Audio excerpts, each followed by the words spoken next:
함께 은혜 받을 말씀은 고린도 후서 12장 9절입니다.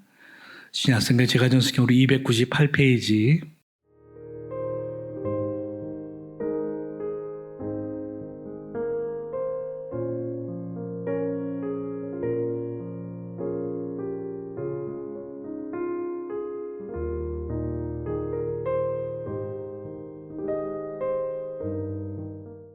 오늘도 무더워지고 또 장마와 또 태풍 소식 때문에 또 우리들의 마음이 약간은 조금 걱정도 되는 그런 부분들이 있지만 여전히 하나님께서 우리를 지켜주시는 일들에 대하여 우리는 믿어 의심하지 않습니다. 올 한 해도 지금까지 한 절반 6월 달까지 우리가 맥주절을 지내면서도 절반의 은혜에 대한 감사에 대한 우리가 말씀을 함께 나눈 것도 있지만 또 이제 후반기 이제 7월 달로부터 시작해서 이제 12월 달까지 아니 사실은 그보다 그 이후에 계속해서 하나님께서 어떤 식으로든 하나님이 우리 곁을 떠나지 않는다라고 하는 우리의 믿음은 우리는 늘 항상 가지고 있습니다. 다만 그 믿음이 이제 든든하냐 약간은 좀 흔들리느냐의 차이일 터인데 그렇게 어떤 든든하거나 내지는 확고하거나 견고하거나 누가 나한테 뭐라고 다른 이야기를 하더라도 아니야 나는 그 하나님이 우리하고 함께하는 사실에 대해 나는 의심하지는 않아 라고 확고한 그런 믿음이 있을 때가 있지만 그렇지 않을 때가 있는데 그렇지 않을 때가 어떤 때냐라고 살펴보면 물론 다양한 그런 사정들이 있겠습니다만 공통적으로 우리가 생각해 보면 오늘 사도 바울이 우리 고린도 교회에 전해주는 그런 편지 속에 나와 있는 것처럼 이 약함이 있는 것들이 아닐까 한번 생각을 해봅니다. 내게 있어서의 약함이 어떤 소위 말하는 좀 부족한 것, 그래서 조금 다른 사람들한테 좀 자신 있게 내놓지 못하는 것들, 당당하지 못한 그런 부분들, 그런 부분들 때문에 주눅이 들거나 약간은 좀 위축되어지거나 그럴 수밖에 없는 망설이거나 선뜻 나서지 못하는 그런 것들이 있을 때 하나님이 진짜 나하고 함께 하시는 건가? 하나님 나한테 소위 말하는 은혜도 주시고 축복도 주시고 그렇게 하신다는 약속의 말씀을 내가 의심하는 건 아닌데 그런데 그게 언제쯤일까? 라는 고민이 생기기 때가 있다라는 거죠. 이제 1년도 절반이 지나서 마음적으로 조금 더 이제 조급해지기도 한다는 거예요. 올 한 해 이제 절반을 지나면서도 이제 올 한 해 우리가 생각을 해보는데 지금까지 올 한 해 내가 뭐하고 살았는가? 또 어떤 2026년도에 절반을 지내면서의 어떤 보람, 나는 어떤 가치 있는 일을 했을까? 그게 가정적으로든 인생적으로든 더더군다나 신앙적으로 살펴봤을 때 내가 이렇게 나름대로 잘 살았다라고 이야기를 할 수 있는 게 무엇일까? 이렇게 소위 말하는 이렇게 우리가 이야기를 한다면 과연 무슨 이야기를 할 수 있을까? 어제도 살고 오늘도 살고 내일도 살아갈 터인데 하나님께 주시는 생명 그때까지는 이렇게 살아갈 터인데 굵직굵직하게 하나님께서 주시는 은혜가 있을 때에는 자신 있게 내가 믿음의 사람들 앞에서도 아니 믿음 밖에 있는 사람들에게서도 자신 있게 내 신앙생활에 대한 자부심에 대해서 가감 없이 이야기를 할 수 있을 터인데 어제나 오늘이나 크게 다를 바가 없는 그렇게 지극히 평범하게 살아갈 때에는 사실은 조금 더 자신을 잃어버리지 않는 거 아닌가. 그러니까 약간 좀 위축되어지지 않는 것 아닌가 한번 생각을 해봅니다. 더더군다나 오늘의 말씀처럼 약한 것이 있을 때 그런 것이 있을 때는 더더군다나 더 입을 좀 뭐라고 이야기하기가 쉽지가 않다라는 것을 우리는 잘 알고 있습니다.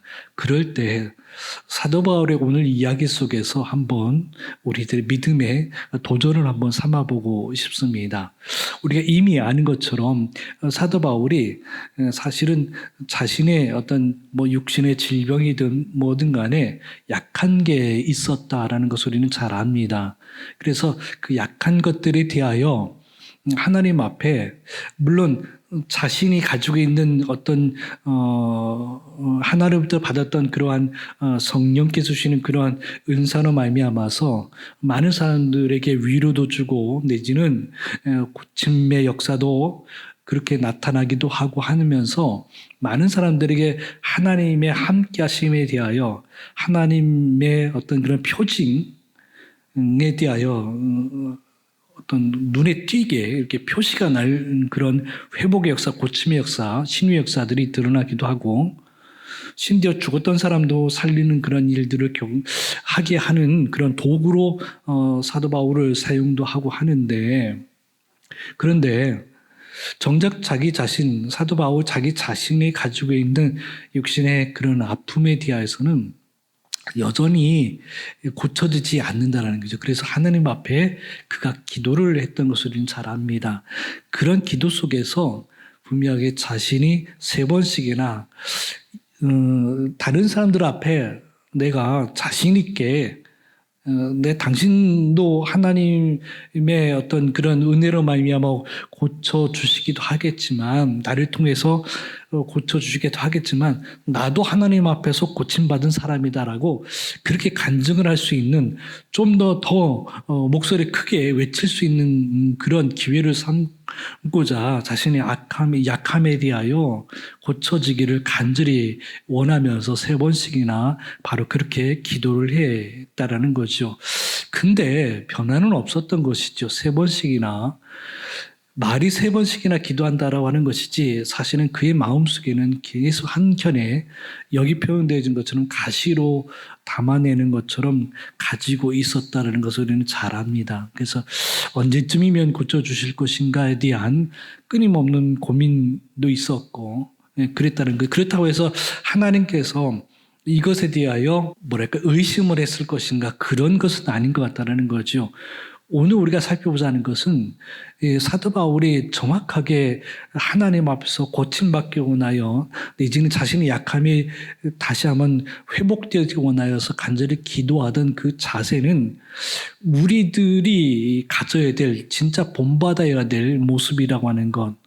그게 믿음의 어떤 그러한 스크래치를 하거나 믿음의 어떤 그런 약함을 이야기하는 것이 아니라는 것을 우리는 다시 한번 생각해 본다는 것이죠. 자신이 가지고 있는 것에 대하여 하나님 앞에 솔직하게 표현하는 것 자체는 그거는 문제가 되지는 않는다라는 것입니다. 다만 이것에 대한 이야기인 것이지요. 내가 하나님 앞에 내 솔직함을 내가 아프고 내가 힘들고 내가 어려운 것에 대하여 어쩌면 시편에서 기록하고 있는 다윗처럼 자신의 그러한 속마음을 속내를 다른 누구에게 내 편 들어달라고 그렇게 나름대로 이야기를 하는 것이 아닌 하나님께 외치는 외침과 내지는 가슴침이 믿음 안에서는 굉장히 중요하다라는 것을 우리는 잘 안다라는 것이지요. 바울도 마찬가지로 그러한 고백이었고 그러한 간절한 기도였다라고 하는 것입니다. 그 기도 속에 사도 바울은 하나님으로부터의 음성을 듣게 되는 응답이라고 우리는 알 수 있습니다. 그것이 바로 은혜라는 이야기라는 거죠. 우리가 읽었던 말씀 안에서도 나와 있듯이 그걸 은혜다라고 하는 것을 살펴볼 수가 있습니다. 내가 지금 아프고 힘들고 다른 사람들 앞에 떳떳하게 내놓을 수 없는 것, 당신 병이나 고치라고 핀잔을 주고 손가락질하고 비웃을 만한 것들인데도 그것이 사도 바울은 하나님께 들었던 음성에는 그게 은혜다라고 이야기를 하는 거죠. 역설적이고 이게 과연 내 아픈 게, 내 부끄러운 게, 내 수치스러운 게 내가 신앙생활하면서 내가 교회를 다니면서 하나도 해결되어지지 않고 하나도 변하지 않는데 그게 은혜다라고 이야기를 하는 것이 도저히 이해하기가 어려운 것이라는 거죠. 근데 우리가 이것도 말씀에서 보면 그 은혜가 어떤 은혜냐라고 했을 때에 그 글에 나와 있듯이 말씀 속에 나와 있듯이 내 은혜라고 표현했거든요. 그 내 은혜가 누구 은혜냐면 바로 여기서 나라 내는 하나님을 이야기하는 하나님께서 바울에게 주시는 메시지 응답인 거죠. 내 은혜는 하나님의 은혜라는 거죠. 하나님의 은혜가 있다라는 것을 바로 사도 바울은 깨닫게 되어지고 그 음성으로 듣게 되어진 것을 알 수 있습니다. 우리가 사랑 성도들의 믿음의 삶에서 내가 가지고 있는 그러한 어떤 아킬레스건 내지는 약점, 부끄러운 것들, 참 어디 가서 이렇게 명함 내미기가 쉽지 않은 것들, 그게 우리가 아무런 것을 하지 않는 가운데에서 이야기를 하는 게 아니에요. 충분히 사도 바울이 말씀하고 있는 것을 이야기를 하는 것처럼 충분히 하나님 앞에 이것이 해결되어지기를 바라면서 충분히 자신의 마음을 하나님 앞에 내놓았고 나서의 이야기라는 거예요. 아무런 일을 안 하고 그냥 이게 내 은혜야 라고 얘기를 하는 게 아니라는 거예요.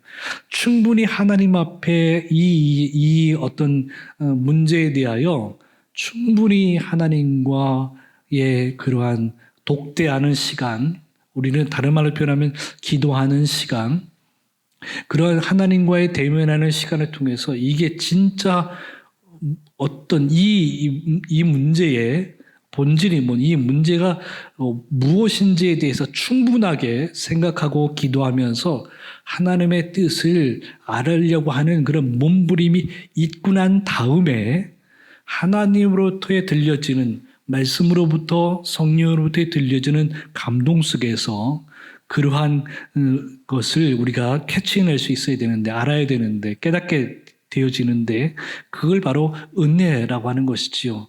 사도 바울에게는 이 아픔이 은혜라고 그렇게 받아들이게 된 것을 알 수 있습니다. 다시 말씀드리면 그게 은혜야.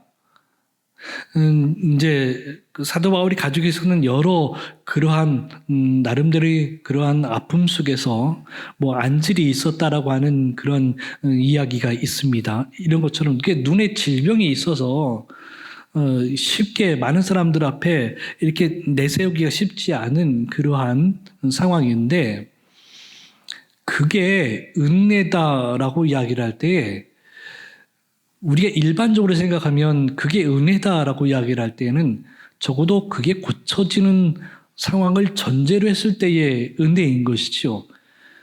뿌옇게 보여지는 늘 항상 눈곱이 끼고 내지는 모든 게 사람들을 볼 때에도 선명하게 볼 수 없는 그러한 눈을 가지고 그게 은혜다 이야기라는 것이 쉽지는 않다라는 거죠. 그래도 어느 정도는 좀 개운해지고 시력이 좀 회복이 되어지거나 그래도 좀 다른 사람들이 보기에도 좀 눈을 보니까 좀 많이 깔끔해졌다고 하는 그러한 좀 평을 받으면 외모가 좀 많이 달라졌다라고 하는 그러한 좋은 이야기를 들으면 그게 은혜가 될 수 있지만 달라진 것이 아무것도 없고 여전히 눈을 보면 이렇게 별로 그렇게 좋은 모습이 아닌 것을 알 수 있는데 사도 바울은 그 모습 속에서 이게 하나님이 주시는 은혜다라고 이야기를 하는 것을 알 수 있습니다. 여전히 눈곱은 끼고 사람들은 보기에 늘 뿌옇고 다른 사람들이 바울이 보기에 그렇게 보이지만 다른 사람들이 바울의 눈을 볼 때에도 그렇게 시원스럽게 볼 수 없는 그러한 상황에 있는 그러한 질병이 여전히 있다라는 거죠. 없어지는 게 아니라 그대로 남아있다라는 거예요. 그 남아있는, 왜 남아있을까? 오늘 우리가 살펴보자는 것의 핵심적인 것은 바로 이거예요. 그게 딱 가셔버리고 말끔하게 한순간에 깨끗하게 나와서 선명하게 볼 수 있고 다른 사람들이 바울의 눈을 쳐다볼 때에 조금 그래도 괜찮게 쳐다볼 수 있는 말씀을 전하거나 서로 만나서 이야기를 하거나 할 때에 결코 부담스럽지 않은 그런 눈이 되면 좋을 텐데 여전히 그대로 남아있는 눈, 제대로 이렇게 시선을 눈 맞춤하기가 쉽지 않은 그런 눈을 가지고 있는 이 바울에게 그게 그대로 남아있는 것은 무엇 때문일까 생각해 보면 여기 지금 나와 있는 것처럼 그 아픔 속에 하나님이 계시다라는 것이죠. 근데 이게 오해해서는 안 돼요. 그 아픔이 하나님인 것은 아니에요. 그 아픔을 통해서 하나님의 존재를 안다라는 거죠. 하나님께서 우리에게 주시는 모든 은혜는 선한 것들이고 내지는 악한 것들은 아닌 거예요. 그렇기 때문에 여기서 잠시 우리가 착각해서 오해해서는 안 되는 부분들은 그 고통을 하나님으로 착각해서는 안 된다는 거죠. 그 고통을 통해서 하나님의 존재를 알고 만날 수 있고 함께할 수 있는 기회를 얻는 것이지 그 자체가 하나님이 되어서는 안 된다는 것을 알 수 있습니다. 그래서 앞에서 이야기를 한 대로 그게 바로 가시라는 이야기를 하는 거죠. 사탄의 역할을 할 수 있는 그러한 도구로서 내 곁에 그러한 존재가 있음으로 인해서 이러한 어떤 육신의 그런 아픔과 이것을 통해서 내가 하나님에 대하여 결코 하나님을 잊어버릴 수도 없고 잊어서도 안 되고 하나님만을 의지해야 된다라고 하는 그 강한 믿음이 흔들리거나 내지는 희미해지거나 약해지지 않도록 하기 위한 그러한 도구라고 하는 것을 바로 오늘 함께 살펴볼 수 있는 이야기라고 할 수 있습니다. 우리가 살아온 성도들의 믿음의 삶에서 우리들이 각자 가지고 있는 인생 속에서 믿음의 삶 속에서 가지고 있는 여러 가지 바로 자신이 가지고 있는 약점들이 있기 마련이죠. 그 약점들 속에 하나님 앞에 충분히 이야기를 나눈 다음에 이게 하나님의 은혜인지 회복되어지고 이렇게 깨끗해질 수 있는 그런 기회를 얻는 것인지 아니면 이대로 같이 있으면서 하나님의 존재에 대해서 잃어버리지 않게 하기 위한 도구인지를 바로 분별할 수 있는 우리 성도들이 되어지기를 주의 이름으로 축원합니다.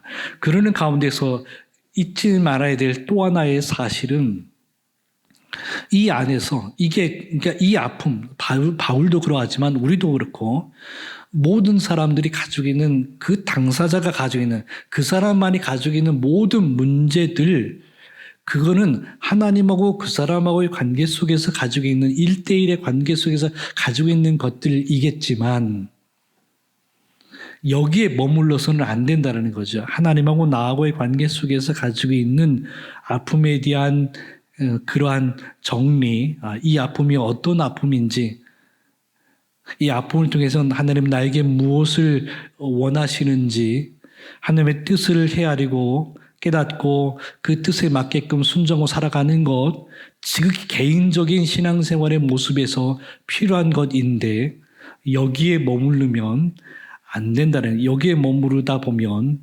신앙생활이 일종의 성숙하거나 성장하는데 굉장히 어려움이 있다는 거죠. 그래서 이 안에서 무엇을 더 경험해야 되냐면 여기에서 눈을 조금 더 생각을 더 깊이 눈을 더 높이 들 수 있는 것이 필요한데 이 안에 예수님을 찾아야 된다는 거죠. 하나님의 관계 속에서 풀어야 될 그러한 숙제가 있지만 이 숙제를 온전하게 제대로 풀려면 예수님이 계셔야 된다는 거죠. 바로 이 문제가 내 인생 속에서 가지고 있는 내가 살아 생전에 가지고 있는 문제이기도 하지만 이 문제 앞에서 예수님은 과연 이 문제에서 예수님은 과연 어떤 역할이신가에 대한 것에 대해서 한번 생각해 볼 수 있어야 된다라고 하는 것입니다. 살아온 성도들의 믿음의 삶에서 우리가 기독교인이고 크리스찬이라고 하는 수 있는 이유는 바로 예수님을 잃어버려서는 안 된다는 거죠. 하나님에 대한 생각하는 것만큼 바로 예수님에 대한 생각이 우리에게는 떠나서는 안 된다는 거죠. 이 아픔이, 이 은혜가 하나님의 은혜이면서 예수님의 은혜인 것에 대해서 우리는 믿어 의심하지 않아야 된다는 것인데, 예수님은 도대체 우리에게서 어떤 의미일까? 이 아픔 속에서, 이 약함 속에서 어떤 의미일까 생각해 보면 예수님이 이미 그런 아픔을 겪으셨던 분인 것을 우리는 이미 압니다. 십자가 사건을 통해서 이미 익히 이 땅에 오셔서 인간의 몸으로 옷 입고 오셔서 이 땅에 계시면서 경험되었던 모든 경험들 속에서 바로 사람이 겪을 수 있는 아픔과 그러한 감정에 대해서 충분히 경험하신 분이라는 그 우리는 믿어 의심할 수 없습니다. 그 약함 속에서 예수님은 어떻게 지내셨는가? 하나님이라는 존재가 나에게 주시는 메시지가 어떻게 나는 그 은혜, 하나님의 은혜가 내게 족하다라고 만족스러운 것인데 괜찮은 것이라고 하는데 그 괜찮은 것이 어떻게 내게 다가올 것인가, 내가 그 괜찮은 하나님의 은혜를 어떻게 품을 수 있을 것인가, 그걸 이해하고 공감하고 그걸 받아들일 수 있을 것인가에서 그 도구가 바로 그 믿음이 여기에 있어요. 예수님을 믿는 믿음을 통해서 내가 이 아픔에 대하여 힘들고 아프고 고통스럽지만 하나님의 은혜인 줄 받아들일 수 있는 것은 예수님을 통해서만이 가능하다는 것이죠. 사랑하는 성도들의 믿음의 삶에서 내가 하나님의 존재를 잃어버리지 않게 하기 위한 도구는 예수님이라는 거죠. 예수님을 통해서 내 삶이 충분히 변화되어졌고 예수님을 통해서 내가 하나님의 자녀가 되어졌던 것, 천국 백성이 될 수 있는 길이 열렸던 것, 바로 하늘의 소망을 둘 수 있는 것, 이 땅에 믿음으로 살아갈 수 있는 길이 열린 것, 하나님의 자녀로서 살아갈 수 있는 모든 것들은 무엇으로? 바로 예수님을 통해서 하나님을 만날 수 있고 하나님의 이야기 들을 수 있었고 그럴 수 있다는 것을 결코 잊어서는 안 되는 것입니다. 사랑하는 성도들의 믿음의 삶에서 이 하나님과 더불어 이 예수님께서 앞서서 거리셨던 그 발자취 결코 잊지 않음으로 인해서 바로 내가 걷는 길 속에서 예수님이 함께하는 그런 걸음이 될 수 있도록 예수님이 이미 앞서서 그렇게 걸어가시면서 약함을 감당하시면서 새로운 길을 열어주시고 능력으로 살았던 삶을 우리는 예수님을 통해서 볼 수 있는데 우리도 그 걸음을 걸을 수 있는 그러한 기회를 누구를 통해서? 오늘 예수님을 통해서 볼 수가 있다는 것을 우리는 알 수 있습니다. 이제 우리가 이러한 예수님을 통해서 걷는 걸음이 당당한 걸음이 되어야 것이고 힘이 있는 걸음이 되어야 된다라고 하는 것을 결코 의심하지 않는 우리 성도들이 되어지기를 주의 이름으로 축원합니다. 오늘의 말씀을 다시 한번 읽고 한번 마무리해 보도록 하겠습니다. 고린도후서 12장 9절 시작. 나에게 이르시기를 내 은혜가 내게 족하도다. 이는 내 능력이 약한 데서 온전해짐이라 하신지라. 그러므로 도리어 크게 기뻐함으로 나의 여러 약한 것들에 대하여 자랑하리니 이는 그리스도의 능력이 내게 머물게 하려 함이라. 아멘.